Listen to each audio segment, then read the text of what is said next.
Yan, lisensya, baka meron din, titignan natin. Ang birthday talaga ni sir. So, ito nga.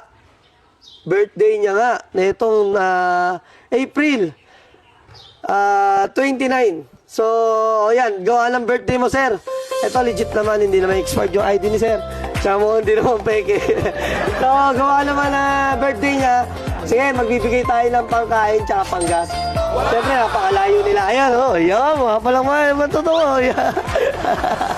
Yun, so, bibigyan natin sila ng panggas tsaka pangkain, siyempre. Para pagdating nila sa Pampanga, ginawa ulit. So, happy birthday po ulit sa... belated, happy birthday po, sir. So, congrats po sa bagong motor nyo. So, ngayon, sir, ingatan nyo na lang din po at lagi kayo mag-iingat sa daan, yung mainit yung ulo, iwasan nyo na lang din po. Ang ano ko lang po sa inyo, may papangako ko lang po sa inyo na hindi ko masisira yung pangalan ko. Kumbaga, kung sakali magkaroon ng problema, kontakin nyo lang po ako. So, yun lang po, dalhin nyo rito kung maandar, kung hindi talaga maandar, ako mismo pumunta sa inyo. So, dito sa local garage, sir, serbisyo po namin. Kayo po ang priority namin. So, yun lang mga bossing.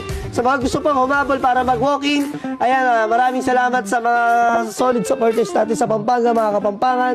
Magandang araw sa inyo lahat. So, kung gusto nyo mag-walking dito, magpunta lang po kayo sa Block 52, Lot 12, Calachuchi Street, Sarmiento Homes, Barangay Mason, San Jose del Monte, Bulacan.